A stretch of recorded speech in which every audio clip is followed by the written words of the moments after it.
Hello everyone and welcome to episode 7 of the Wolves Let's Play series. We have got an episode against Watford today, and I've also been releasing some other kind of videos recently too, and there will be some giveaway videos coming very soon as well. If you've been enjoying this series, please do drop a like and subscribe to this channel, and you'll be seeing much more, hopefully a video a day at 7 PM. Now, previous video was against Bournemouth and we won 5-2. And then 5-2 against Huddersfield as well. We're dominating, and I'm very, very surprised. I don't even know how to explain how this has happened. This is great. So hopefully this continues. But our next game, like I said, is against Watford, and we would very much like to get a win. So let's take a look at the team. At the moment we've got a couple of players who are low on stamina, or condition rather. So I'm a little bit hesitant to keep playing them, but we're on a really good run, so I don't want to change things too much. So we're going to jump straight into the game. We'll jump straight into the game and hopefully we can pull off something from this. Hand over to assistant. Yeah, if you've been keeping track on the channel recently, I released a video on the update which I'm using, so that my game is up to date as it possibly can be. And the guys over on the Facebook page that deal with the update have been fantastic. They've been plugging my YouTube series on their Facebook page too, so I'm getting quite a fair bit of traffic coming there, coming my way from there, and hopefully with future videos to come, that should continue. So we're only a couple of minutes into this game. Doesn't look as if much has happened so far. Long ball up to Skoda, Ruben Neves, Douglas up to Dirkmeer. Come on, make a run for it. Make a run. Long ball in, and there we go. Jota with the first goal of the game inside 5 minutes. Jota has been amazing. He's been so good. Let's have a look and see how this one actually panned out. So Douglas, it was a lovely long ball up to Dirkmeer, and Dirkmeer runs straight down that wing from the by. No, not really the byline, but he's hugging the line, and Jota with a volley into the left hand side, just past the keeper. No chance, absolutely no chance of saving that one. So we're 1-0 up already against Watford. Now in the next kind of 3 or 4 games, we've got some really tough games coming up. Some really tough games. That should probably cement our position in the league after those games have finished, and give us an indicator as to how we're going to finish the season. Normally within the first 10-15 games of your season, you should really know whereabouts you're going to finish based on the form that you've had so far, especially if you've not had many injury problems. We've not had too many problems so far,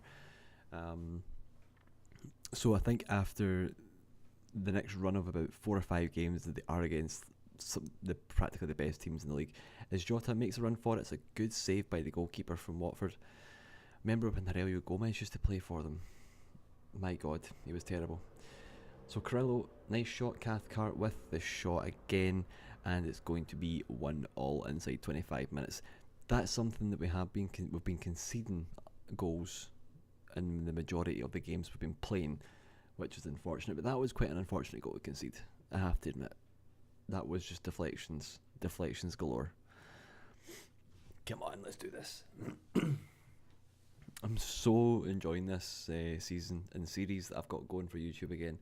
I seem to have a bit more creativity just now, which is great. And that's probably thanks to the fact that I've got myself a new job, which gives me more time during the day. But like I always say, I do quite a lot of bulk recording sessions, because I don't get a lot of time. And the time that I do get, I need to sleep. And as I'm speaking about that, we have got Skoda with the goal, and that was a lovely finish again. 2-1 inside 30 minutes. And if you do hear the sound of traffic going straight by my window, it is mainly because it is roasting here in the west of Scotland. It's been amazing all week. Come on, Troy Deeney, just go off injured when you go. Go on. No, well, never mind. So halfway through, and we're currently 2-1 up. I'm not sure really what to do with the team talk here, but I think we'll be assertive and don't get complacent out there. Yeah, we'll go with that one. Barry Douglas. I'm going to keep things the way they are just now. I always try and keep things simple. I don't mess around too much with like the team shape, the team talks, the instructions, even the likes of the match mentality. Don't really mess too much with that during the game, not unless we're getting absolutely pumped, which doesn't happen that often with any team that I go. Because, like I said, in this year's FM, it does seem a bit broken this year in Football Manager. The match engine isn't as good as it has been in previous years. I think the best one was Football Manager 2012 or 13. This hasn't been the best one. And that's what I was speaking to one of the guys, or the guy who creates the update for the game that I'm playing just now. Both of us have kind of noticed a steady decline in kind of views and interest in Football Manager over the last few years. And I don't know if that's just maybe a generation thing, because a generation like myself who'd be playing it way back in 2012 would be practically just in our 20s at that point, early 20s, be right into Football Manager. And I just don't think people nowadays just don't really have the time. They've all got families, they've all got work. No one can really get the opportunity and chance to really play the game as much as they used to. So you're relying on a new generation of like players coming into Football Manager and picking up at around about this stage. But my favourite one was at Football Manager 2007 and 2008 when I had it for the Xbox. It was brilliant. I really, really enjoyed it. There's only 10 minutes left to go here. We're going to make some changes actually. We're going to bring off Pontus. We're going to bring on... oh, nope, undo that one. Bring on Marisic. And we're going to bring on Bonatini. 3 players coming straight in to get some game time. Let's see if we can pull out at least one more goal from this game. I would like a win against Watford, considering the fact we've got a lot of difficult games coming up. It's not what we're looking for. So Bonatini, long ball into Silva, and it's a good save by the goalkeeper once again. Damn it. So he's picked up a yellow. We've actually got quite a few yellow cards this game. We seem to have dominated though, in terms of the match stats. Come on, get the ball away. We've got 2 minutes to go. Let's try and pull this one out the bag. Oh my god. I knew it was coming too. I really knew it was coming. Now, a tip for you, don't make substitutions like I just did. Because the more substitutions you make in one go, the more it upsets the balance of the team. And it looks as if that's just kind of happened there. Damn it, man, that's gotten... But we've picked up, hopefully, we've picked up a draw. The game's not over yet. There we go. We've picked up a draw against Watford at home. Not the best of games. We're going to go cautious. It wasn't good enough. We should have won that game. We should have.